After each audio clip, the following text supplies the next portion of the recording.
वालेकुम अस्सलाम वालेकुम नाज़रीन की हाल है कि जिमें तुम देख रहे हो मोटरा ऑफिशियल 92 तो अज असी जा रहे हैं अनारकली जाना सी यार मैं क्या अज अपनी कन्वेंस करने जाते अज असी ना ऑरेंज ट्रेन से चल रहे हैं नाले ऑरेंज ट्रेन का झूटा लेने बेने ऑरेंज ट्रेन कैसी क्योंकि मैं अगे नहीं आया फर्स्ट टाइम आया तो हूँ असी खड़े हैं ठोकर से इन्हों का अली टाउन स्टेशन है आखिरी स्टेशन है इस तो अगर कोई स्टेशन नहीं है इतों असी ऑरेंज ट्रेन से बैठते हैं नाले तुहाडे नाल भी शेयर करते हैं कि कैसा मतलब सफ़र रहा मज़ेदार कैसा किस तरह का नहीं तो नाले असी उन्होंने ऑरेंज ट्रेन का विजिट करते हैं तो आप चलते हैं हम ऑरेंज ट्रेन से टिकट वगैरह होएगी या कार्ड होएगा जो भी मैनू नहीं पता आई डोंट नो बाकी पता करते हैं करके तो फिर उस पा लेते हैं चलते हैं जनाब।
वो तो सीढ़ियाँ तो अभी अंदर इंटर हुए हैं यह जो इन्हों अगे ट्रेन तक जाने वास्ते रस्ता है इतने रोड का निज़ाम देखो कितना प्यारा कि नीचे रोड नज़र आ रहा है और पूरा तो इस पीछे ना सारा बड़ा ज़बरदस्त और बड़ा प्यारा माहौल है जैसे कि दूसरी ओपोजिट साइड में दिखावे जाना कितना मज़े का माहौल है यार ना बड़ा पुरसकून और बड़ा तरीके का मेहनत किया गया।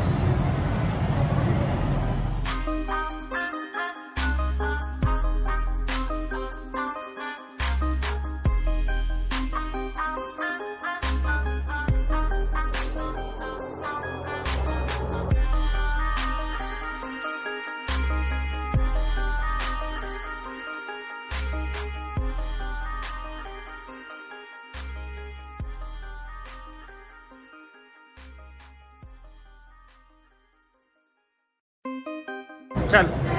इतने जनाब मशीन है जिमें मशीन है इस मशीन के जिमें असी कल दिखाई सी मनावा हॉस्पिटल कि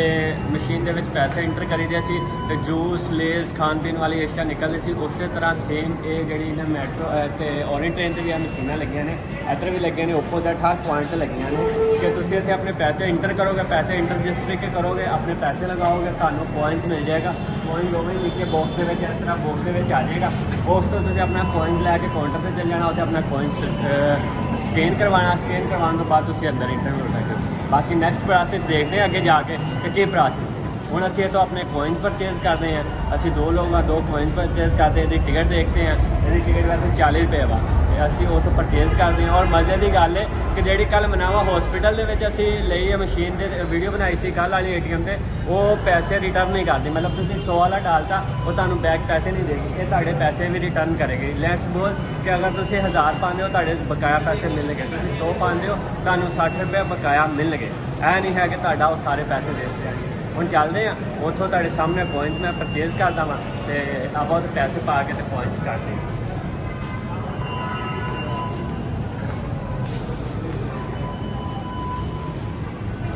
दो टिकट्स 100 इंटर कर दो हो जाए ए देखो जिमें कि मैं तो 100 रुपये इंटर कराँगा क्या मैंने ऑपरेट नहीं करनी आती भाई की हेल्प ले लेंगे भाई पैसे पैसे ए देखो ए पैसे चले गए ने कलैक्शन हो गई है सानू पॉइंट्स चाहिए साढ़े 2 पॉइंट्स आ गए अभी 2 लोग हैं 2 पॉइंट्स हो गए और साढ़े बकाया रेट पैसे कैसा ज़बरदस्त सिस्टम है जबकि जो उठे थे उसे है कोई सीन नहीं सी है कि सानू बकाया पैसे मिल या इस तरह का सीन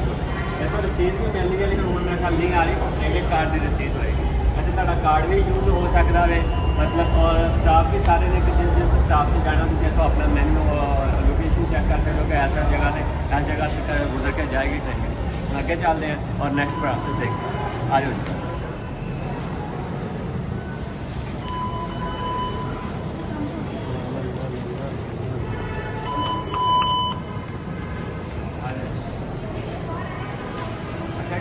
टिकट अच्छा खुद भी परचेज कर सकते हो। अगर किसी को मशीन का नहीं समझ आती, तुम नहीं मशीन अपडेट करना जानते या नहीं किसी को चलानी आती, तो इतों मैनुअल भी टिकट लै सकते। वो ऑटो सिस्टम है कि तुम लाइन च नहीं लगना पेगा, तो तुम लाइन च ला के अपनी टिकट परचेज करो।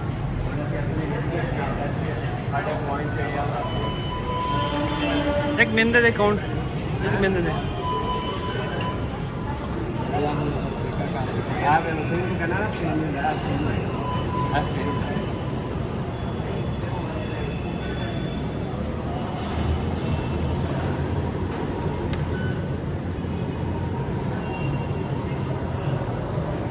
बड़ा जबरदस्त सिस्टम है यार। इतने तुम जिस तरीके कोइंस कर दिओ, जिमें कि असं मोटरवे से जाने तो साडा वो एम टैग स्कैन होता है, इस तरीके कोइंस स्कैन हो जाता और दोनों जोड़े ना खुल जाते हैं, रस्ता ओपन हो जाता है।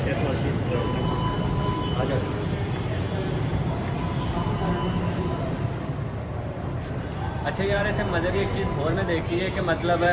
लिफ्ट लगी है। कोई ओल्ड बंदा होंदा, ज़्यादा उम्र का होंदा या किसी का पता होंदा कि बंदा थकिया होंदा कि नहीं चढ़ सकता ऊपर, सीढ़ियाँ ने सीढ़ियाँ थाने नहीं जा सकता, तो तुम लिफ्ट लगी है इतों लिफ्ट थाने तुम ऊपर जा सकते हो। आराम नाल लिफ्ट थाने ऊपर जाओ, ऊपर जाके अपना तुम जो है कर सकते हो।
जनाब असी कि उतों ऑरेंज ट्रेन तो उतरे हैं। असल गल इवें कि कैमरा अलाउ नहीं है उत्थे, वीडियो बनाने नहीं दे। खैर असी उतरे के उतों अगे आके काफ़ी अगे आके तो असी बना रहे हैं। इतना देखो जगह जगह तो स्टिप्पां लगियां ने बंदे नूं गाइड करने वास्ते कि बाहर जाने का रस्ता है। यह जिहड़ा स्टेशन है ना अनारकली वाला और ये अगे जीपीओ वाला, ये सारा ही इन्हां दा ना अंडरग्राउंड है, मतलब कि सुरंग के विचों नहीं गुजर के जाना होंदा, जिन्हों बस सुरंग ही कहते पंजाबी दे विच, वैसे तो आम समझ नहीं होनी आप। इतों नहीं गुजर के रस्ता भी बाहर का, पिछों आओ अपना रस्ते जाके सीढ़ियाँ लगियां ने। अगर तुम उत्थे मेन ते होंदे ताड़े उत्थे ये सिस्टम होना सी कि तुसीं उत्थे उहदे विच बना सकदे सीगे लिफ्ट वगैरह से, लेकिन इत्थे सादे सीढ़ियाँ ने और सीढ़ियाँ भी काफ़ी ऊंचाई दी है जनाब। पूरी सुरंग बहुत काफ़ी मतलब लगा ਇੰਨਾ ਪੂਰੀ ਸੁਰੰਗ ਮਤਲਬ ਕਾਫੀ ਲੌਂਗ ਹੈ 5-4 ਮਿੰਟ ਲੱਗਦੇ ਨੇ ਇੱਥੋਂ ਤੁਸੀਂ ਤੁਰ ਕੇ ਆਉਂਦੇ ਪੈਦਲ ਆਉਂਦੇ ਆ ਕਾਫੀ ਲੰਬਾ ਸਫ਼ਰ ਹੈ ਮਤਲਬ ਐਡਾ ਸੌਖਾ ਨਹੀਂ ਹੈ ਕਿ ਉਤਰੋ ਤੇ ਨਾਲ ਹੀ ਜਿਵੇਂ ਕਿ ਅਸੀਂ ਅਲੀਪੁਰ ਸਟੇਸ਼ਨ ਤੇ ਚੜ੍ਹੇ ਸੀਗੇ ਉਸੇ ਟਾਈਮ ਵਾਲੀ ਟਾਊਨ ਨਾਲ ਚੜ੍ਹ ਗਏ ਸੀ ਐਸਾ ਸਿਸਟਮ ਚਲੋ ਇਹ ਤੇ ਹੋਰ ਸਾਰੇ ਨਾਲ ਇੰਨੀਆਂ ਸੀੜੀਆਂ ਚੜ੍ਹ ਕੇ ਜਾਣਾ ਚਲੋ ਖੈਰ ਇਹ ਕਾਫੀ ਯਾਰ ਮਤਲਬ ਉਹਨਾਂ ਨੇ ਨਾ ਅੰਡਰਗਰਾਉਂਡ ਸਿਸਟਮ ਬਣਾਇਆ ਔਰ ਕਾਫੀ ਨੀਚੇ ਜਾ ਕੇ ਬਣਾਇਆ ਗਿਆ ਜਿਵੇਂ ਕਿ ਜਨਾਬ ਅਸੀਂ ਸਫ਼ਰ ਕੀਤਾ ਵੇ ਔਰੇਂਟ ਟ੍ਰੇਨ ਦਾ ਤੇ ਅਸੀਂ ਗਏ ਸੀਗੇ ਅਨਾਰਕਲੀ ਤੋਂ ਵਾਪਸ ਆਏ ਹਾਂ ਕੁਝ ਸਮਾਨ ਪਰਚੇਜ਼ ਕਰਨਾ ਸੀ ਜਿਵੇਂ ਤੁਹਾਨੂੰ ਦੱਸਿਆ ਸੀ ਸਫ਼ਰ ਕੀਤਾ ਯਾਰ ਬੜੀ ਜ਼ਬਰਦਸਤ ਟ੍ਰੇਨ ਹੈ ਬੜਾ ਜ਼ਬਰਦਸਤ ਮਾਹੌਲ ਹੈ ਅਮਲਾ ਵੀ ਕੋਆਪਰੇਟਰ ਆ ਉਸ ਤੋਂ ਬਾਅਦ ਮਤਲਬ ਏਸੀ ਚੱਲ ਰਿਹਾ ਹੁੰਦਾ 에ਅਰ ਕੰਡੀਸ਼ਨ ਆ ਸਫ਼ਰ ਦਾ ਪਤਾ ਨਹੀਂ ਚੱਲਦਾਗਾ ਜ਼ਬਰਦਸਤ ਸਾਫ ਸੁਥਰਾ ਸਿਸਟਮ ਆ ਕੋਈ ਸ਼ੋਰ ਨਹੀਂ ਹਲਕਾ ਹਲਕਾ ਸ਼ੋਰ ਹੈ ਵਾ ਟ੍ਰੇਨ ਦਾ ਲੇਕਿਨ ਜਿਸ ਤਰੀਕੇ ਦੂਸਰੀ ਟ੍ਰੇਨ ਦਾ ਸ਼ੋਰ ਹੁੰਦਾ ਨਾ ਐਵੇਂ ਨਹੀਂ ਹੈ ਮੈਨੂੰ ਤਾਂ ਬਹੁਤ ਜ਼ਬਰਦਸਤ ਲੱਗਿਆ ਨਵਾਜ਼ ਸ਼ਰੀਫ ਦਾ ਮਨਸੂਬਾ ਜ਼ਬਰਦਸਤ ਉਹਨੇ ਟ੍ਰੇਨ ਬਣਾਈ ਹੈ ਔਰ ਸਫ਼ਰ ਕਰਨਾ ਮਜ਼ਾ ਵੀ ਆਉਂਦਾ ਵਾ ਅਗਰ ਤੁਸੀਂ ਲਾਹੌਰ ਆਓ ਇੱਕ ਵਾਰੀ ਜ਼ਰੂਰ ਟਰਾਈ ਕਰੋ ਜ਼ਿਆਦਾ ਪੈਸੇ ਨਹੀਂ ਸਿਰਫ 40 ਰੁਪਏ ਟਿਕਟ ਆ ਇਸ ਦੇ ਨਾਲ ਹੀ ਮੈਨੂੰ ਇਜਾਜ਼ਤ ਦਿਓ ਨਵੇਂ ਵਲੋਗ ਦੇ ਨਾਲ ਮਿਲਾਂਗੇ ਤਬ ਤੱਕ ਦੇ ਲਈ ਅੱਲਾ ਹਾਫਿਜ਼ ਦੁਆਵਾਂ 'ਚ ਯਾਦ ਰੱਖੋ ਥੈਂਕ ਯੂ